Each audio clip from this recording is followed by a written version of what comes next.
오랜만에 인사드립니다. 안녕하십니까. 호구면입니다.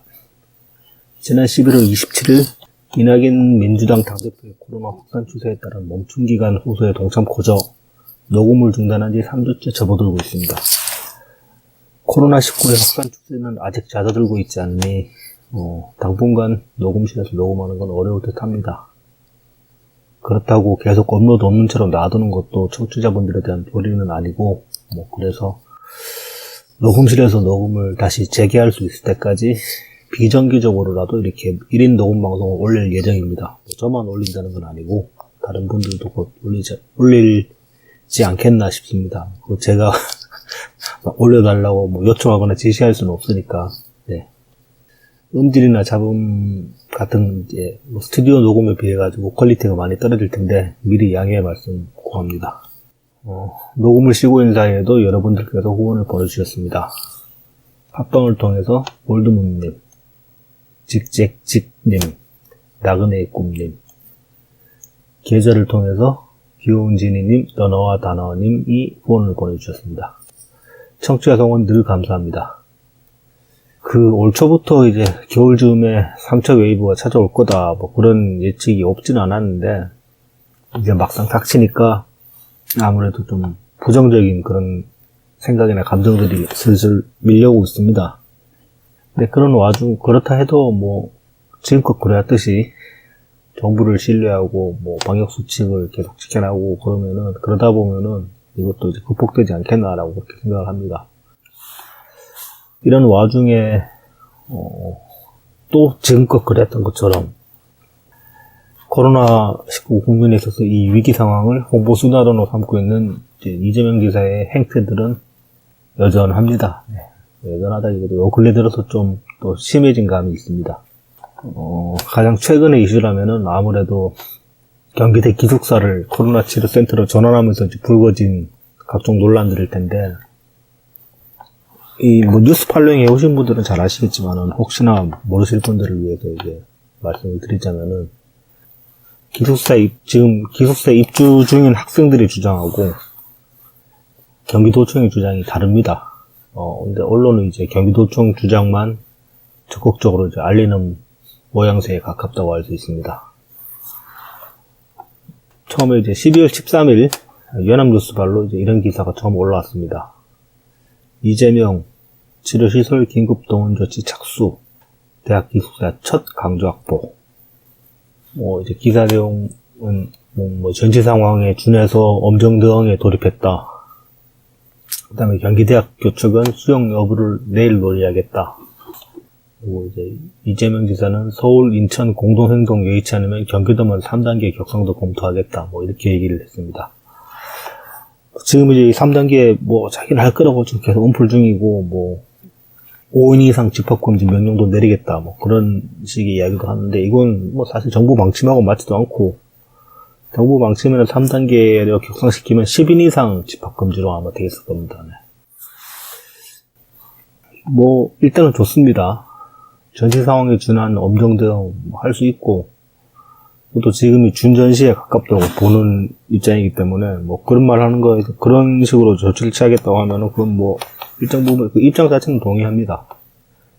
근데, 당장 이용 중인 시설을 이렇게 증발을 하려고 그러면은, 가장 우선시돼야 될 건 시설 이용자들 아니겠습니까? 기숙사의 학생들은 자기들이 이제 거기 살고 있던 기숙사가 증발된다는 사실을 뉴스를 통해서 처음 접했다고 하는데, 일을 하려면은 학생들에게 먼저 알리고, 그 다음에 동의를 구하고, 어떻게, 여기서 이제 기숙사에서 지금 나가게 되면 어떻게 하겠다는 대책까지 딱 확실하게 세운 다음에, 마지막에 언론에 보도자를 배포하는 게 순서에 맞는 절차가 아니겠나 싶습니다. 네. 전시 상황이라고 앞뒤 없이 그렇게 하는 거 아니죠. 전시 상황이라고 앞뒤 없이 그렇게 하는 거는 6.25 때 빨갱이 납치고 사람들 쏴 죽이던 서북청년단 그런 애들이나 그러지. 전시 상황이라고 해서 급하다고 해도 되는 게 아닙니다. 제 경험을 하나 말씀드리자면은, 96년도에 이제 강릉 앞바다에 북한 잠수정이 이제 침투한 강릉 무장공비 사건, 나이가 있으신 분들은 아실 겁니다. 네. 저도 이제 당시에 군 복무 중이었고, 마침 제가 있던 부대가 강릉에서 이제, 그렇게 멀지는 강원도에 있으니까, 저는 강원도 영월에서 이제 복무를 했는데, 영월에 있는 부대가 이제 연대본부가 거기 영월에 하나 있는데, 거기 연대본부에서 근무를 했습니다.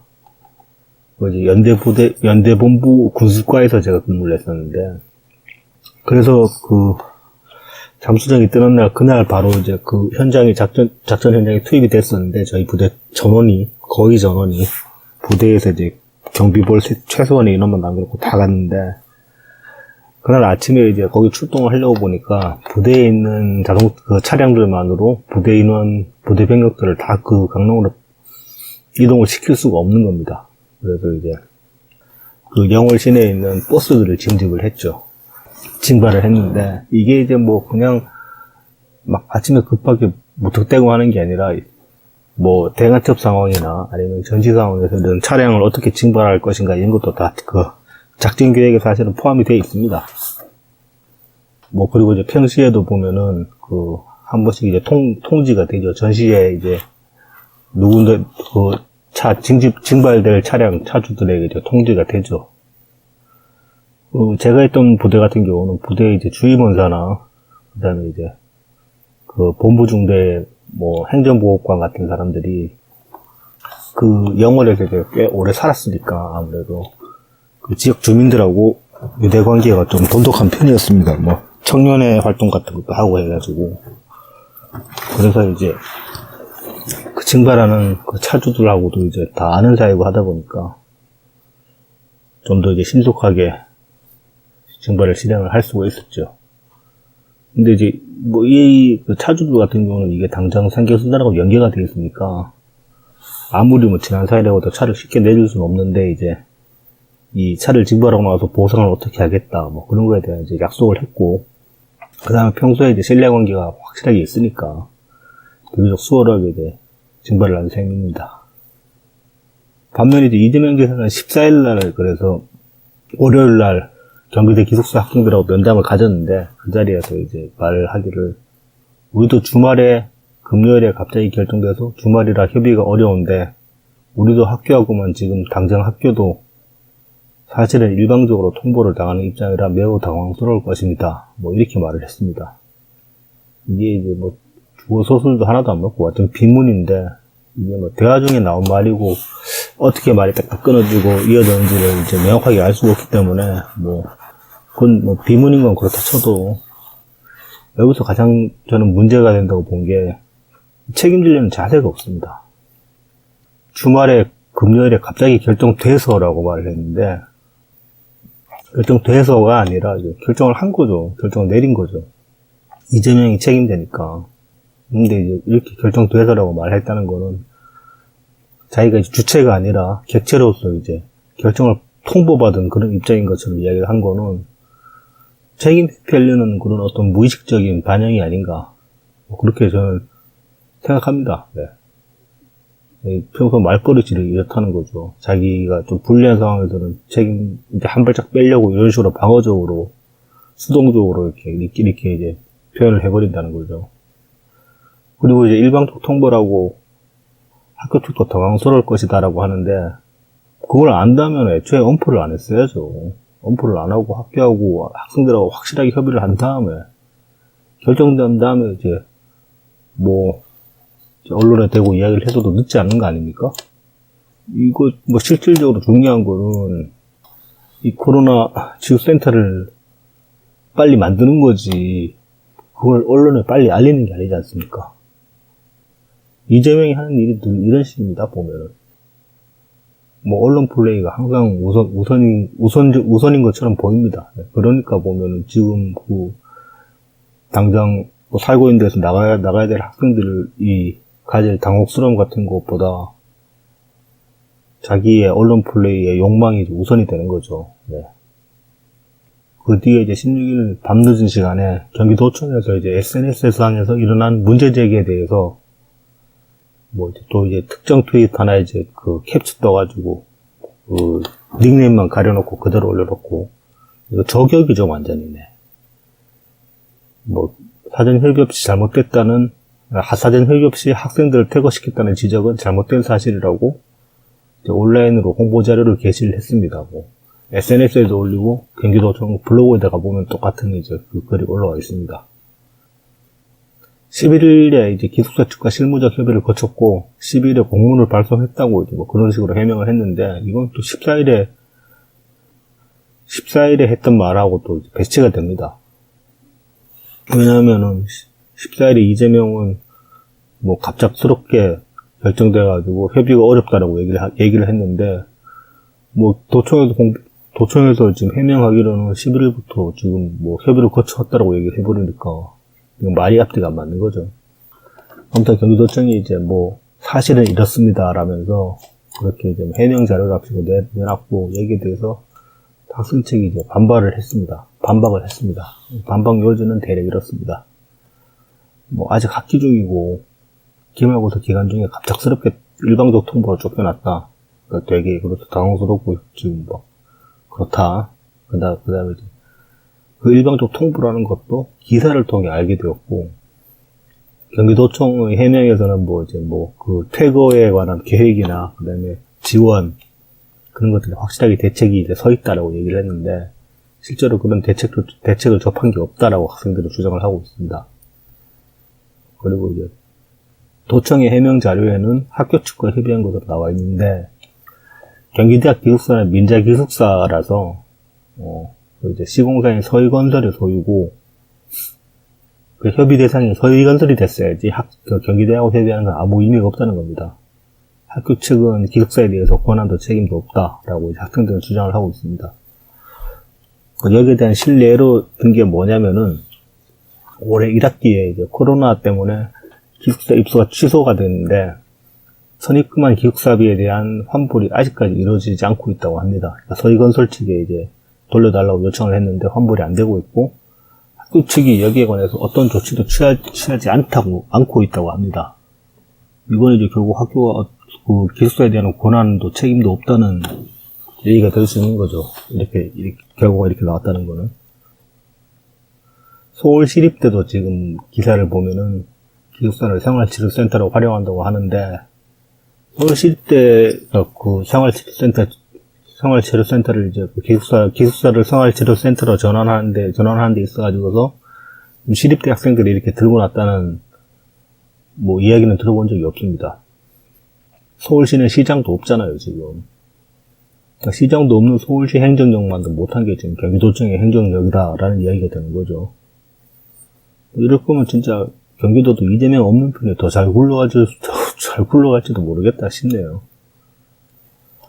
그래서 이렇게 오바를 하고 있는 이유가 뭐냐? 뭐 SNS에서도 여러 가지 추측이 나오고 있는데 그 중에 하나가 시립대가 이제 그 코로나 치료센터를 서울시가 이제 시립대 그 기숙사를 코로나 치료센터로 활용한다는 첩보를 경기도청에서 접하고 이제 그보다 먼저 발빠르게 조치를 취한 모습을 보이려고 한 게 아니냐라는 추측이 이제 뭐 나오고 있습니다. 연합뉴스 기사도 그 첫 기사 제목도 보면은 상당히 좀 임팩트 있게 가려고 한 그런 의지가 느껴지고 말이죠. 뭐 첫 강제 확보, 그러니까 처음으로 이제 과감한 조치를 취하고 나섰다, 뭐 그런 식의 이미지를 이제 만들려고 한 게 아닌가라는 그런 생각이 듭니다. 이재명의 정책이 늘 이런 식이죠, 보면은. 뭐 정책을 실행하고 나면은 그게 결과가 어떻게 나올지, 그 와중에 누가 손해를 보고 누가 이익을 볼지, 뭐, 그런저런 정책의 방법이나 그 결과의 효과에 대한 생각은 별로 없고, 사실은. 이걸로 뭐 자신이 벌 이익이 뭔지, 자신이 정치적 이익이 뭔지, 뭐 사람들한테 어떤 이미지로 각인될지, 뭐 그것만 하고 그냥 생각하는 것 같습니다. 뭐 지금까지 나온 기본 시리즈들도 다 그렇죠, 사실은. 뭐 그걸 어떻게 실행할 때에 대해서 제대로 된 방법이 없지 않습니까? 돈만 왕창 찍어내면 된다는데 그게 무슨 방법입니까? 그리고 경기도의 경기도청의 그 해명 자료를 보면은 상황이 긴박하다는 핑계를 많이 댑니다. 근데 상황이 긴급성을 이유로 든다 치면은 이것도 말이 안 되는 게 경기도에서 이제 코로나 환자로 이제 병상이 부족하다 그 얘기가 처음 나온 게 하반기 들어서부터였던 걸로 저는 기억을 합니다. 대략 뭐 한 7, 8월? 농曆세보다 9월? 그때쯤부터 슬슬 이제 그런 얘기가 나왔습니다. 그러니까 최근 요 며칠 사이에 갑자기 뭐 코로나 확진자 수는 가파르게 급증하고 있기는 하지만은 병상 부족 이야기가 처음 나온 게 아니라는 소리죠. 그러면은 그때부터 이미 대비를 했어야 했는데 지금까지 경기도가 뭐 코로나 병상 부족으로 뭘 한다는 이야기 없다가 갑자기 처음 나온 게 뜬금없이 대학교, 그것도 이제 뭐 공립도 아니고 도립도 아니고 그냥 일반 사립대학교에 민자 기숙사를 증발하겠다고, 그것도 지금 사람 없는 것도 아니고 거기 지금 학생들 있는데 그렇게 법석을 떠는지 참 알 수가 없습니다. 이거를 이제 언론은 또 다루기를 무슨 대단한 결심이라도 한 것처럼 최초로 대학 기숙사 강조 확보 이런 센 타이틀로 이제 다루고 있는데 이거 좀 아니지 않습니까? 이걸 언론이 다루려면은 그동안 경기도청 뭐 하다가 지금 와가지고 갑자기 그렇게 살고 있는 사람 내쫓아가면서 그러냐고 좀 이렇게 비판을 해야지 맞지 않냐는 거죠. 네. 그리고 지금 이제 학생 측하고 경기도청 측하고 이제 입장이 갈리는데 이런 대립된 상황이라면 양측의 입장을 똑같이 다뤄야 되는데 대부분의 언론은 경기도청의 주장만 일방적으로 이제 내보내고 있는 상황입니다. 뭐 예를 들어서 12월 14일 KBS 더 라이브라는 이제 뭐 시사 프로그램이 있죠. 저는 뭐 TV가 없어서 안 봐서 잘은 모릅니다만 여기서 이제 경기도청 대변인의 인터뷰만을 일방적으로 내보냈습니다. 학생들하고 협의 잘 됐고 뭐 어쩌고 그런 식으로. 이 프로그램의 진행자 중 한 명은 경기도 팟캐스트도 아마 이 양반이 했던 거 저는 그랬던 걸로 기억을 합니다. 그다음에 이재명하고 여러 이제 방송으로 같이 뭐 인터뷰도 하고 그랬던 적도 있고, 뭐 친분이나 혹은 이해관계가 다소 있는 걸로 보이는 최욱입니다. 진행자 중 한 명이. 뭐 이런 사람 덕 앉혀놓고 경기도청 입장을 일방적으로 내보내고 그러는데 이래놓고 무슨 언론의 공정성을 얘기하고 중립성을 이야기할 수 있습니까? 안 부끄럽습니까? 그러니까 이딴 식으로 막 행정을 졸속으로 처리하면서도 그걸로 어떻게 자기 광 팔아보겠다고 이렇게 나설 수 있는 그 이면에는 감시와 비판이 부재된 언론이 이제 기본 조건으로 깔려 있는 거죠. 광고비나 뭐 각종 수익 사업 같은 걸로 언론하고 공생관계를 형성해서 그들을 길들이고 있는 걸로 보입니다. 검찰의 횡포로 지금 선출되지 않은 권력의 이제 위험성이 요즘 드러나고 있는데, 또 다른 선출되지 않은 권력인 언론의 이런 협잡질 또한 이제 심각성이, 뭐 사실 옛날에도 그랬겠죠. 하지만 이제 관심을 가지면 가질수록 점점 더 눈에 띄게 됩니다. 이게 뭐 사실은 권력이 여러 형태로 이렇게 분산되어 있는 거는 상호 견제하에서 중립성, 공정성을 유지하라는 그런 취지일 텐데, 그 원칙이 이런 공생관계로 완전히 무너지고 있는 형국이죠. 추진하고 검찰 관계도 뭐 같은 맥락일 겁니다.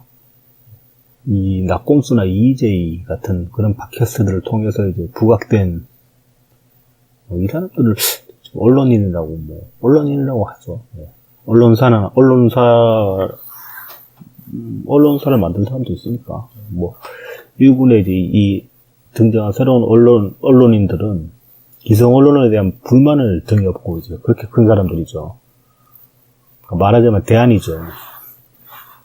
이 기성 언론에 대한 이제 본격적인 불만은 참여정부 시절에 안티조선 운동을 시작해가지고 뭐 이명박 때부터 이제 본격화됐고 세월호 사건 이후에 이제 폭발을 했죠. 이런 맥락을 이제 이런 흐름을 타고 혹은 등에 업고 그 팟캐스트판을 기반으로 이제 뜬 사람들이 이제 김어준, 이동영을 위시한 그 주변의 사람들까지 포함해서 그렇겠죠. 네. 근데 이제 이 사람들이 그렇게 대안으로 자리를 잡고 나가지고는 지금 있는 권력들이랑 이익을 공유하고 선택적 비판을 부끄러워하지도 않습니다. 그 모양새는 그 과거에 이제 불만을 가졌던 기성 언론이랑 전혀 다르지가 않죠. 그러니까 이제 그런 차원에서 보면, 그리고 지금 이 사람들이 가지고 있는 지분을 봐도 그렇고, 이 사람들도 이제는 기성 언론이라고 봐도 이제 손색이 없을 것 같다, 그렇게 생각합니다. 언론하고는 이렇게 공생관계를 유지하면서 시민들의 비판은 철저히 또 차단 중인 게 또 이재명입니다. 본인이 직접 나서진 않았다고는 하지만은 그 경기도 코로나 가전뉴스 대책단은 여전히 또 이제 이재명한테 부정적인 글들을 찾아내가지고 고발해대고 있습니다. 이재명 본인이 이 사실을 모르는 게 아니고 그냥 용납하고 있다고 하니까 이재명의 의지가 이제 코로나 가짜뉴스 대책단의 의지랑 크게 다르지 않다라고 말해도 무리는 없을 겁니다. 네. 백광현 총재의 이제 트윗에 따르면은 최근에는 성남시장 시절을 시청에서 입양했다가 제대로 돌봐주지도 않고 이재명 퇴임 후에 방치되어서 이제 막 엄청 욕먹었던 개 행보기에 관한 비판글 이런 것도 발굴돼가지고 지금 고발당하고 있다고 합니다. 근데 이런 고발은 해야 되는데 대부분 무혐의로 종결되고 있으니까 건수도 안 되는 것들을 이 코로나 가짜뉴스 대책단이란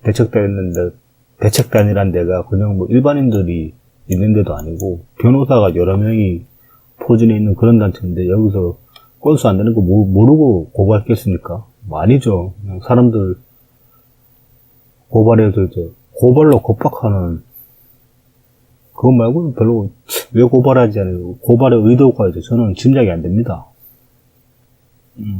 그리고 이제 지난 방송에도 말씀드린 적이 있는데 그 다음 댓글 시스템을 활용해서 이제 또 비판 목소리를 차단하는 상황도 지금 점점 더 심각해지는 것 같습니다. 지난 방송에서 이제 말씀드렸던 걸로는 이제 이재명에 대한 비판적 댓글들을 주로 이제 비판적 댓글들이 차단당한다라고 말씀을 드렸는데, 지금은 그걸 넘어서도 그냥 거의 무차별적으로 차단이 이루어지고 있는 것 같습니다. 이게 다음 시스템을 활용한 걸로 보이는데, 신고가 3회 누적되면 일단 자동으로 차단당하고, 그 뒤에 이제 관리자가 댓글을 다시 이제 심의를 해서 차단을 풀어주든지 차단을 유지하든지 한다는 그 시스템을 적극적으로 활용한 걸로 보입니다. 이게 이제 신고 주체가 이재명 측인지 아니면 이재명 지지자 그룹인지 아니면은 저쪽 숙골 집단인지 확정할 수는 없는데, 지금까지 댓글창에서 문파들하고 대립한 주요 그 세력은 저쪽 숙골보다는 이재명 지지자 측이었기 때문에 이 신고 주체도 그 지지자 측이거나 아니면 어쩌면 이재명 측일 수도 있겠죠. 그렇게 이제 추측을 합니다. 최근에 이제 실례로 척추자 중 한 분이 이제 다음 뉴스창에 단 댓글이 이제 차단당한 사례가 하나 있는데, 이게 좀 심각해 보여서 저도 이제 방송에서 지금 말씀을 드릴까 합니다.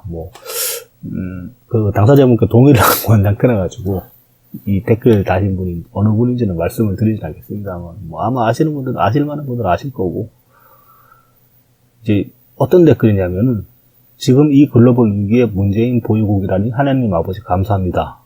라는 댓글입니다. 이게 지금 신고 3회가 누적돼가지고 자동으로 차단당해 있는 상태입니다. 관리자가 이제 댓글 확인하고 나면 풀어줘야 될 것 같은데, 풀어줄지 안 풀어줄지는 모르겠고, 일단은.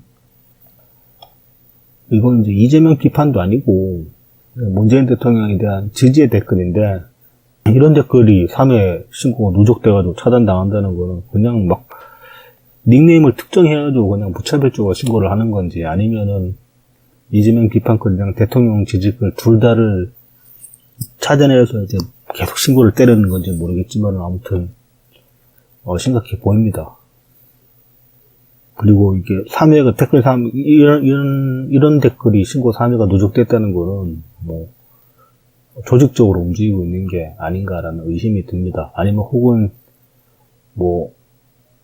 업자나 개인 몇 명이 멀티 계정을 여러 개를 돌려서 이런 식으로 작업을 하고 있는 게 아닌가 싶기도 하고 그렇습니다. 좀 다른 얘기를 해보자면은 노무현 대통령도 이제 문재인 대통령도 당신들의 자서전 제목이 이제 운명이라는 단어를 쓰셨습니다. 저는 운명론적인 그런 세계관을 싫어합니다. 뭐 인간의 존재의 어떤 목적과 결론이 부여되어 있다고 생각하지 않습니다. 뭐 사랑받기 위해 태어난 사람 그런 것도 저는 싫어합니다. 근데 이제 노무현 대통령께서 말씀하신 운명은 그런 게 아니라 삶의 불확실성에 관한 얘기가 아닌가 뭐 그런 생각이 요즘은 들더라고요. 이게 어떤 얘기냐면은 주변에서 일어나는 많은 일들이 보면은 내 의지하고 별로 상관없이 흘러가는 게 대부분인데, 그런데도 이제 그렇게 흘러갔을 때 그 결과를 어떻게 받아들일 것인가, 그걸 겸허하게 받아들이는 게 이제 운명이라는 단어의 의미가 아닌가, 저는 그렇게 생각합니다. 그렇다 해가지고 뭐 아무것도 안 하고 손 놓고 있다가 그냥 뭐 어떻게든 결과가 나오면 받아들이라 뭐 그런 얘기가 아니고, 내가 할 수 있는 모든 걸 다 하고 나서 이제 나온 결과에 대해서 그냥 그래, 팔자련이 그 말이 바로 운명이라는 말이죠. 네. 저는 요즘 이제 그걸 이제 두 분 대통령 자서전에 이제 운명이라는 단어를 그렇게 이제 이해하게 됐는데, 이건 따지고 보면 민주주의의 기본이죠. 네. 결과에 대해 공허하게 수용하는 거. 네. 그래서 그 운명이라는 운명이다. 그 두 분의 자서전 제목도 상당히 민주주의자로서의 면모를 보인 그런 제목이 아니었나, 뭐, 그렇게 생각을 합니다.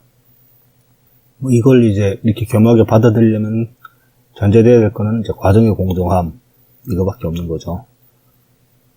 근데 이재명의 여러 행태들을 보면은 자기가 하는 일에 대해서 과정이 뭐 공정하게 집행하는 것도 아닌 것 같고, 뭐 결과에 대해서 겸허함도 없는 것 같고, 그 사람들 지금 데리고 이렇게 막아대고 그러는 게 그 결과에 대한 겸허함이 없는 거 아닙니까? 비판이 어떤 자신에 대한 자신의 행동에 대한 결과인 건데, 그러니까 참, 대통령 세 분이 하드캐리 해놓으면 이재명 같은 인간이 깎아먹는 거, 이것도 참 필연인가 싶기도 하고, 그렇습니다. 검찰총장에 대해서 이제 뭐 징계가 기대만큼 이루어지지 않아가지고 저도 속이 많이 상합니다. 코로나 웨이브 또 이제 닥쳐가지고 지금 뭐 경제적으로 타격도 크고 심리적으로도 스트레스가 심하죠. 네. 뭐 여러모로 스트레스가 많습니다. 네.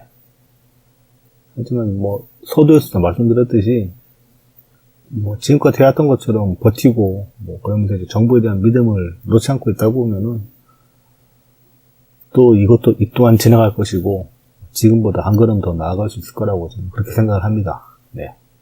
그래서 아주 뭐 큰 걱정은 또 안 합니다. 네. 이렇게 이제 첫 녹음을 혼자서 해봤는데 아무래도 처음 하는 거 혼자 하다 보니까 이 볼륨이 기존에 하던 거에 비해서 훨씬 작네요. 방송 전체의 이제 분량이. 이것도 좀 계속 하다 보면 좀 익숙해져가지고 좀 더 많은 이야기를 자연스럽게 할 수 있지 않을까 싶습니다. 네. 뭐, 여러모로 많이 부족할 텐데, 이거, 처음 방송이니까 좀, 양해 부탁드립니다. 다시 한번. 모두 코로나 조심하시고, 또 조만간 다른 방송으로 다시 찾아뵙겠습니다. 하루빨리 스튜디오에서 방송을 했으면 좋겠습니다. 저도. 끝까지 청취해주셔서 감사합니다.